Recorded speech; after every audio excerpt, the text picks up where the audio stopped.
আজ আমরা এসেছি দিল্লির কুতুব মিনারে। পর্যটনপ্রেমী মানুষের কাছে এটি একটি অবাক করা দৃশ্য।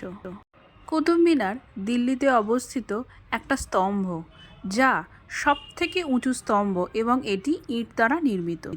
ওই যে দূরে তোমাদেরকে আমি দেখালাম, এটি লাল এবং বাফ বেলে পাথর দিয়ে তৈরি। এর উচ্চতা 72.5 মিটার। আমরা এখন এর গেটের ভিতর দিয়ে ঢুকছি। এই কুতুব মিনারের সুন্দর খোদাই করা কাজগুলি এটিকে ভারতের সবচেয়ে আইকনিক ল্যান্ডমার্কে পরিণত করেছে।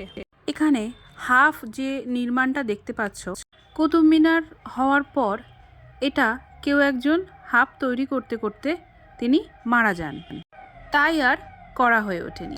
এই কুতুব মিনারের নির্মাণ কাজ শুরু হয়েছিল 1206 খ্রিস্টাব্দে। কুতুবউদ্দিন আইবক দ্বারা এটি পরিচালিত হয়েছিল, কিন্তু কাজ চলার সময় তিনি মারা যান এবং তার জামাতা ইলতুৎমিশ এটি সম্পন্ন করেন। কথিত আছে মুঘলরা দিল্লি দখলের আগে এটি একটি হিন্দু মন্দির ছিল এবং এর গায়ে যে সমস্ত লিপিগুলি লেখা আছে সেগুলি হলো ব্রাহ্মী শিলালিপি। যেহেতু শাস্ত্র সম্পর্কে আপামর বাঙালির আমাদের এত জ্ঞান নেই, তাই আমরা এটা দেখেও বুঝতে পারছি না। এটা দেখতে মোটামুটি 30 মিনিট থেকে 1 ঘন্টা আমাদের সময় লেগেছিল। তবে এই সময়টা সম্পূর্ণ যার যা নিজস্ব, যে যেমন সময় দেখবে। আমরা একটু আস্তে আস্তে এটির শোভা উপভোগ করতে করতেই দেখছিলাম। এখানে কিন্তু ছবি তুলতে কোনো বাধা নেই। দেখো কি সুন্দর কাজ। এবার আমরা চলে এসেছি দিল্লির আর এক আশ্চর্য জিনিস, যেটা হলো লোটাস টেম্পল। এটি মূলত বাহাই সম্প্রদায়ের পূজার স্থানগুলির মধ্যে অন্যতম একটি স্থান। এই মন্দিরে 2500 মানুষ একসাথে বসে কিন্তু প্রার্থনা করতে পারবে। এর প্রার্থনা কক্ষটা এতটা বড়। যেহেতু ওর ভিতরে ভিডিও করার পারমিশন নেই, তাই আমি সেটা তোমাদেরকে ভিডিওতে দেখাতে পারলাম না। এখানে কিন্তু সব ধর্মের মানুষই যাতায়াত করতে পারবে। এই মন্দিরটা মার্বেল পাথর দিয়ে নির্মিত এবং এই মন্দিরের মাথায় যে চূড়াটি আছে সেটি 27টি পদ্মফুলের পাপড়ি দিয়ে তৈরি। পাপড়িগুলি 3টি স্তরে আবার বিভক্ত। প্রতিটি স্তরে 9টি করে পাপড়ি আছে।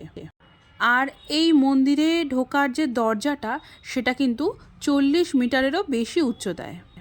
এর মাঝখানে আর একটা ইনফরমেশন তোমাদের দিয়ে রাখি, এখানে ঢুকতে কিন্তু কোনো প্রবেশ মূল্য লাগে না। এটা সোমবার ছাড়া বাকি দিনগুলোই খোলা থাকে, সকাল 9টা থেকে সন্ধ্যা 7টা পর্যন্ত। তো তোমরা যদি যাও, সোমবার না যাওয়াই ভালো। এই মন্দিরটিকে ঘিরে 9টি পুকুর আছে। আমরা ভিতরে চলে এসেছি। ভিতরটা দেখো, যতদূর পর্যন্ত ক্যামেরা করা সম্ভব ছিল আমি ততদূর পর্যন্তই করেছি। ভিতরে জুতো খুলে ঢুকতে হবে বলে সবাইকে হাতে একটা করে ব্যাগ দিয়ে দিয়েছে, যাতে জুতোগুলো ওই ব্যাগের ভিতরে নিয়ে আমরা যেতে পারি। এলাকাটা কিন্তু অনেকটা এরিয়া জুড়ে। এই জলটা দেখেছো কি পরিষ্কার। এরপর আর ভিডিও করার পারমিশন নেই বলে আমি আর করিনি। এরপর আমরা চলে আসলাম দিল্লির হাটে।